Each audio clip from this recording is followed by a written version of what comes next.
आइए सुनते हैं आज की कहानी स्वीकृति।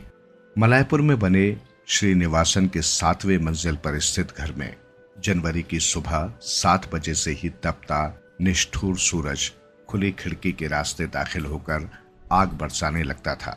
चेन्नई में 3 ही प्रमुख मौसम थे, गरम, बहुत गरम और ज्यादा भी गरम। शहर अभी से ही गर्म होने लगा था। ये वो समय था जब देश के दूसरे हिस्सों में अभी भी सर्दियां चल रही थी। बढ़ते पारे के साथ ही घर के भीतर का भी पारा बढ़कर उबल रहा था। घटनाक्रम शुरू हुआ शुभ पोंगल त्योहार के दौरान। पोंगल जो कि परंपरागत रूप से फसल कटाई के मौसम का सूचक है और इस दौरान लोग ईश्वर से खेती के अधिक फलदायी होने की प्रार्थना करते हैं। इसी मौसम में श्री अशोक श्रीनिवासन जी की माँ उनके घर पधारी। सावित्री ने बड़ी मेहनत एवं प्रेम से पुत्र और पौत्र के लिए पकवानों एवं मिठाइयों का चयन किया था और अपने साथ लाई थी। उसका पौत्र अभी मात्र 3 वर्ष का था। उसकी बहू के साथ उसके संबंध या तो ठंडे कहे जा सकते थे या शत्रुतापूर्ण। सावित्री रमा के दिल्ली में आधुनिक तरीके से पले बड़े होने से चिढ़ती थी और जब तक उसके पति श्रीनिवासन बेलू जीवित रहे उन्हें इस रिश्ते के लिए कोसती रही। सावित्री इस संसार में अकेली रह गई थी। वो जीवित रहने के लिए प्रयासरत थी। वो अपने लड़के की दुनिया में अपनी जगह और स्वीकार्यता बनाने के लिए संघर्षरत थी। ये दुनिया तेजी से उससे दूर होती जा रही थी, पहले उसके बेटे की शादी की वजह से और फिर उसके पौत्र के जन्म उपरांत। पारे के चढ़ने का दूसरा कारण था घरेलू नौकरानी द्वारा त्योहार के वक्त 1 हफ्ते की छुट्टी मांग लेना। जब उसने छुट्टी न मिलने की संभावना देखी तो तुरंत नौकरी छोड़ दी। अब विजय की देखभाल करने वाला कोई नहीं था। रमा सावित्री के आने का अनुचित फायदा नहीं उठाना चाहती थी। परिवार को इस समस्या का स्थायी हल चाहिए था, पर उसी समय रमा की छुट्टी की दरख्वास्त भी नामंजूर हो गई। बैठक में अशोक हिंदू पढ़ने में मशगूल था। हिंदू शहर की समाचार शुदा को शांत करने का साधन था। वो हिजड़ों को तीसरे लिंग के रूप में कानूनी मान्यता देने और उन्हें समान अधिकार देने की वकालत करने वाला एक लेख में खोया हुआ था। अचानक रमा ने गुस्से में कुछ बुदबुदाया और कॉफी का मग अशोक के बगल में रख टेबल पर जोर से पटका। उसके गुस्से और खींच को भांपते हुए अशोक ने उसकी क्रोध अग्नि को शांत करने के लिए कहा, धीरज रखो रमा, हम कुछ न कुछ इंतजाम कर लेंगे। उसने अखबार किनारे रखा और कॉफी की तरफ हाथ बढ़ाया। रमा जो जाने के लिए मुड़ गई थी, पीछे घूमी। उसने कूलों पर अपने हाथ रखे उसको घूरा। धीरे से हाँफते हुए उसकी छाती अंदर की उथल पुथल से कांप रही थी। वो सुबह खाना बनाने और दैनिक कार्यों को निपटाने के दबाव में पसीना पसीना हो रही थी। जल्लीकट्टू तमिलनाडु का एक लोकप्रिय खेल है।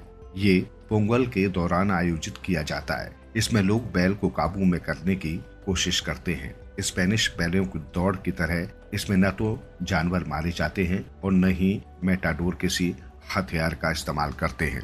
बैलों का चयन पुलिकुमलम जाति के मवेशियों से किया जाता है, जो कि हमला चढ़कर या डरकर नहीं, अपितु इसलिए करते हैं क्योंकि आक्रमण करना उनका स्वभाव होता है।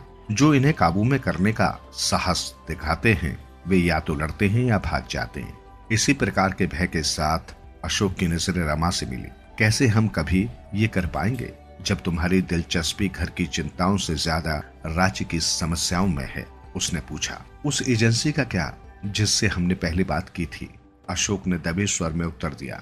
वे हमें पिछले 3 महीनों में 2 और आधी नौकरानियां भेज चुके हैं। आधी? उसने पूछा, इस बात को भूलते हुए कि उसकी पत्नी के साथ होने वाली उसकी बहसों में शांति भी बहादुरी का रूप थी।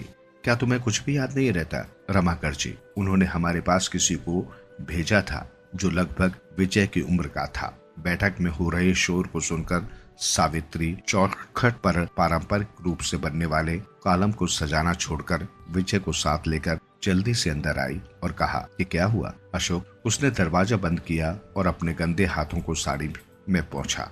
रमा ने मुड़कर चलती हुई निगाहों से सावित्री को देखा। सास बहू ने एक दूसरे को यूं देखा मानो बात आगे बढ़ाने का न्योता दे रही हूँ। विजय जो पहले बरामदे में सावित्री के पास बैठा उसे चावल के रंगीन आटे से जटिल आकृतियां बनाते देख रहा था, अब माता पिता की अनदेखी को भांपते हुए हाथ में लिए चौक के टुकड़े को चूसने लगा था।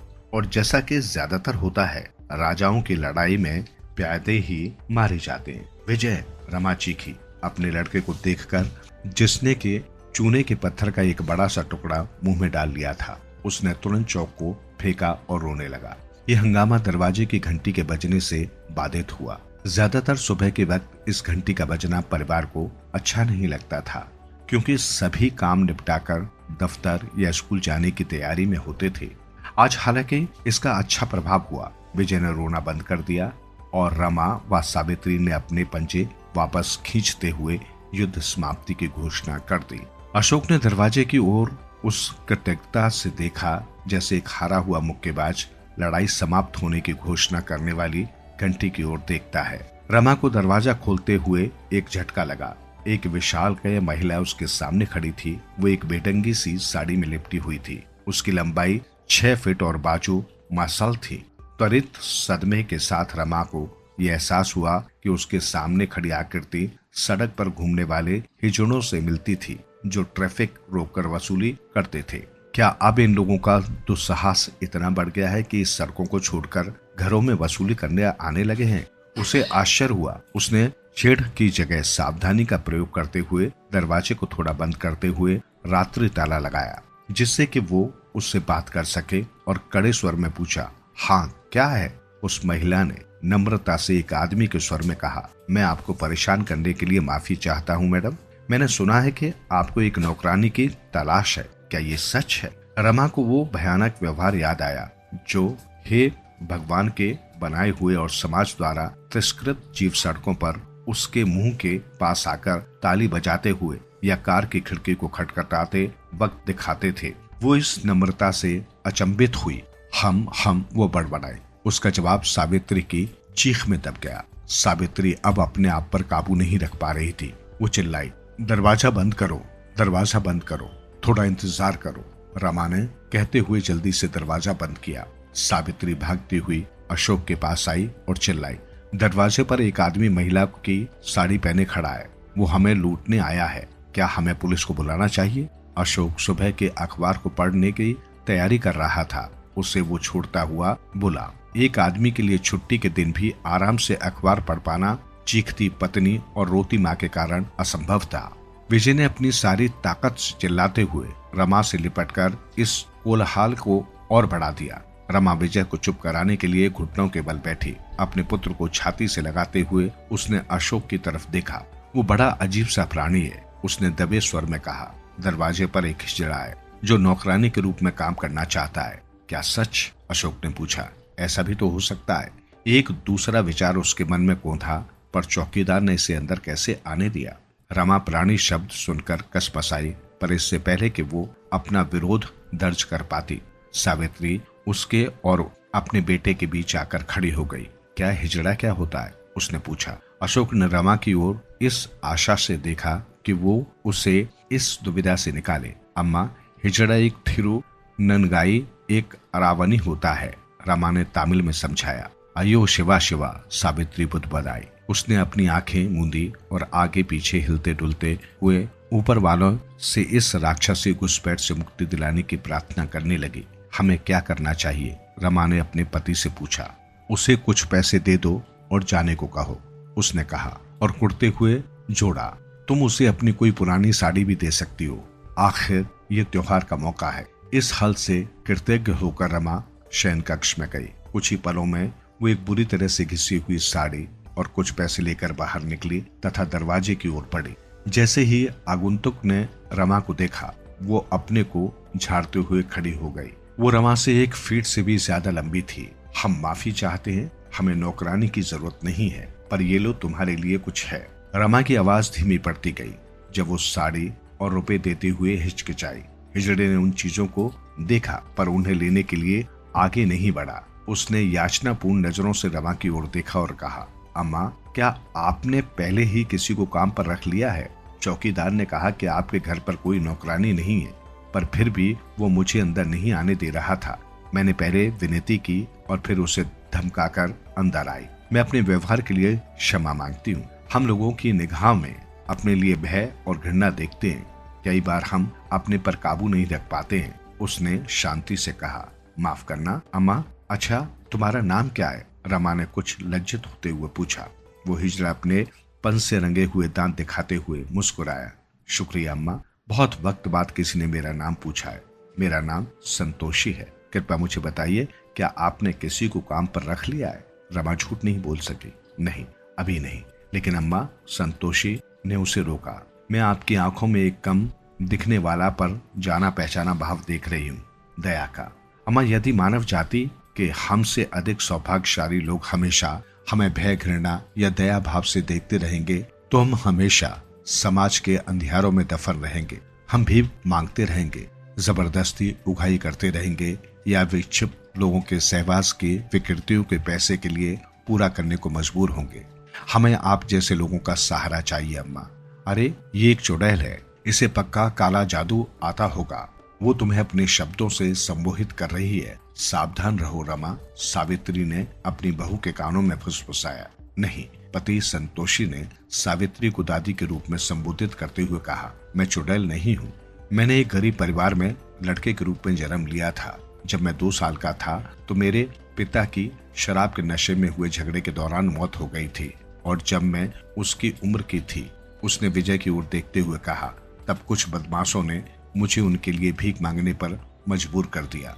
उसकी आंखों से दुखद घटना को कहते हुए दर्द साफ छलक रहा था। तब मैं संतोषी बन गया। उसने अचानक अपनी बात समाप्त करते हुए कहा, तुम कहाँ रहते हो?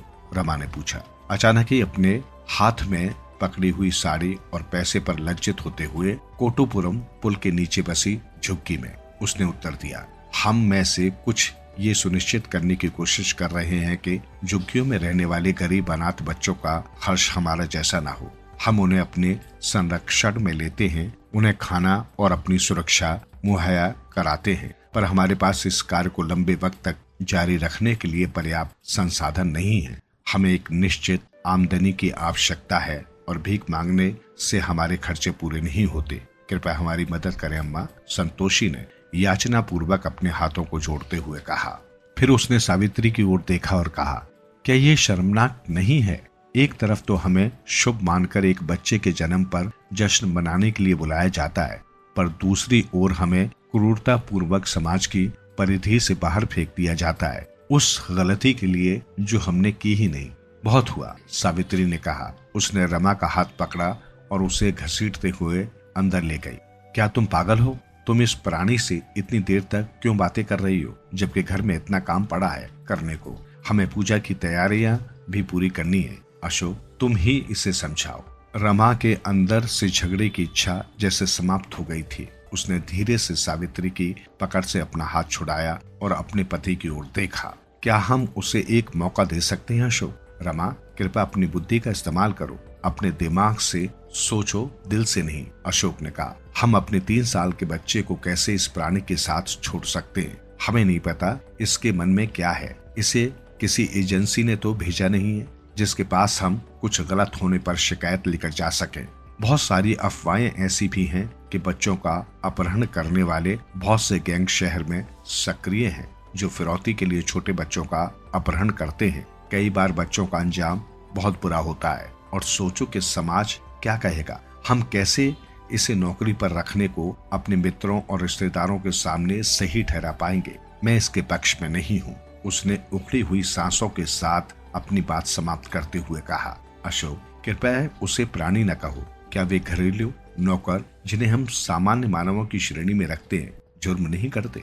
मुझे नहीं समझ में आता कि कैसे उसे काम पर रखने से हमारा नुकसान होगा। इसलिए मैं ये सोचना शुरू भी नहीं कर सकती कि कैसे हमारे इस निर्णय का असर हमारे मित्रों, परिवार अथवा समाज पर पड़ेगा। पर यदि हम जैसे पढ़े लिखे लोग ही इन लोगों को मुख्य धारा में लाने के लिए पहला कदम नहीं उठाएंगे तो कौन उठाएगा? साथ ही मैं बिल्कुल उतावली हूँ। मैं यदि घर पर रही तो मेरी नौकरी चली जाएगी और तुम भी छुट्टी नहीं ले सकते। हाँ, हमें ये नहीं पता कि विजय उसे देखकर कैसा व्यवहार करेगा। रमा की आवाज टूटी। जैसे ही उसने आसपास देखा विजय कहाँ है। सभी ने मुख्य द्वार की ओर देखा। वो खुला हुआ था और धीरे धीरे हिल रहा था। विजय कहीं नजर नहीं आ रहा था। विजय, रमा चिल्लाते हुए बाहर भागी। दरवाजे के बाहर कोई नहीं था, न विजय न संतोषी। सावित्री बरामदे की दीवार के सहारे धम से गिर पड़ी और रोने लगी। हे भगवान, हे भगवान, मैंने तुमसे कहा था रमा, तुमने ऐसा क्यों किया? पर रमा, सुन नहीं रही थी। वो दरवाजे के पास जड़वत खड़ी रही। अशोक ने मेज से अपना फोन उठाया, घर की चाबियों पर झपट्टा मारा और चिल्लाते हुए आदेश देता हुआ बाहर निकल गया। अम्मा, घर पर ही रहना और फोन का इंतजार करना। यदि दरवाजे पर घंटी बजती है तो दरवाजा खोलने से पहले कड़ी लगाना मत भूलना। उसने रमा को मूर्छा से झकझोरा। तुम लिफ्ट से आओ, मैं सीढ़ियों से जा रहा हूँ। फिर वो तेजी से 2 सीढ़ियां एक साथ पार करता हुआ नीचे की ओर भागा। रमा कांपते हुए लिफ्ट पर चढ़ी। उसकी लिफ्ट में 7 मंजिल की यात्रा मानो समाप्त होने का नाम ही नहीं ले रही थी। उसका कलेजा मुंह को आ रहा था। उसने लड़खड़ाते हुए लॉबी में कदम रखा। कुछ ही क्षणों में अशोक भी हांफते हुए पहुंच गया। उसका हाथ पकड़कर वो बिल्डिंग से बाहर की ओर भागा। उसका सबसे बड़ा डर सच हो गया था। न ही कोई अहाते में था और न ही पार्क में। बच्चों के पार्क में एक झूला हवा के झोंकों से अलसाया हुआ सा हिल डुल रहा था। मुख्य द्वार पर कोई नहीं था। इन सुरक्षा कर्मियों का बुरा हाव। चौकीदार, चौकीदार! अशोक रमा के साथ द्वार की तरफ भागते हुए चिल्लाया। अंततः उसने सुरक्षा कर्मी बहादुर को देखा और चीखा, क्या तुमने विजय को एक महिला के साथ आहते से बाहर जाते हुए देखा है, जो अभी कुछ ही देर पहले जबरदस्ती अंदर घुस आई थी? नहीं साहब, उसने उत्तर दिया। चलो दूसरे द्वार की ओर चलते हैं, अशोक ने कहा और दौड़ता हुआ अपार्टमेंट के पीछे के द्वार की ओर जाने लगा। रमा पर बेहोशी छाने लगी जब उसने भी अशोक की ही गति से भागने की कोशिश की। अचानक उसने बिल्डिंग के प्रवेश द्वार पर कुछ हलचल होते हुए देखी तो वो चिल्लाते हुए उस तरफ भागे। अशोक, वापस आओ! संतोषी सीढ़ियों के नीचे विजय को अपनी छाती से चिपकाए हुए बैठी थी। जब उसने उन्हें अपनी ओर आते हुए देखा तो वो उठकर खड़ी हो गई। तुम्हारी हिम्मत कैसे हुई? रमा चिल्लाई और विजय को खींचने की कोशिश की।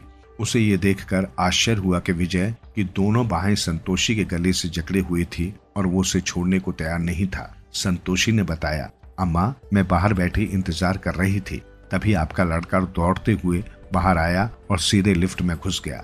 इससे पहले कि मैं उसे रोक पाती, लिफ्ट के दरवाजे बंद हो गए और वो नीचे जाने लगी। मैंने सीढ़ियों से लिफ्ट का पीछा किया। मैंने लॉबी में आपके लड़के को पकड़ा और वापस आपके घर की ओर चली गई। मैंने घंटी बजाई, लेकिन पति ने दरवाजा खोलने से मना कर दिया। मुझे माफ कर दीजिए। अशोक को यह एहसास हुआ कि जब वो और रमा नीचे जा रहे थे तब शायद दूसरी लिफ्ट से संतोषी विजय को लेकर ऊपर आ रही थी। पर इस कहानी के बारे में कुछ तो अटपटा था। तुमने दूसरी लिफ्ट से नीचे जाकर विजय को खोजने की कोशिश क्यों नहीं की? उसने सवाल किया। और तुमने हमें क्यों नहीं बताया? संतोषी ने उसे अविश्वास भरी नजरों से देखा। साहब, मैं डर गई थी कि कहीं वो बच्चा किसी दूसरी मंजिल पर न उतर जाए और सीढ़ियों से गिरकर चोटिल न हो जाए। मैं उस वक्त सही और उचित के बारे में नहीं सोच पा रही थी। ये तो अच्छा हुआ कि लिफ्ट सीधे नीचे जाकर रुकी।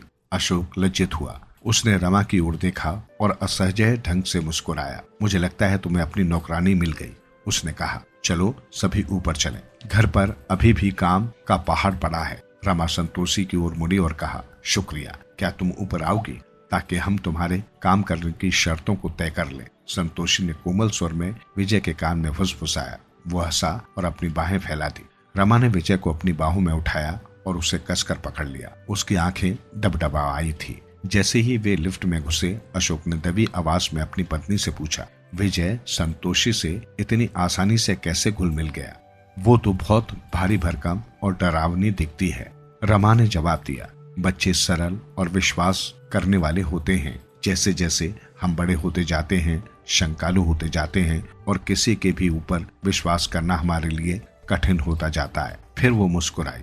या शायद विजय ने अपनी नई और मजबूत चाची को रक्षक के रूप में देखा। उसे पता था कि मैं उससे घर के बाहर भागने को लेकर नाराज होंगी। अशोक हंसा। संतोषी आदर पूर्वक उनसे कुछ दूरी बनाकर उनके पीछे खड़ी रही। जब लिफ्ट आई और परिवार ने अंदर कदम रखा, तब संतोषी ने रमा को कहते हुए सुना, और प्यारे सर्वश्रेष्ठ निर्णय दिल से लिए जाते हैं, दिमाग से नहीं। तुम्हें क्या लगता है कि यदि मैं दिमाग का इस्तेमाल करती तो तुमसे शादी को राजी होती?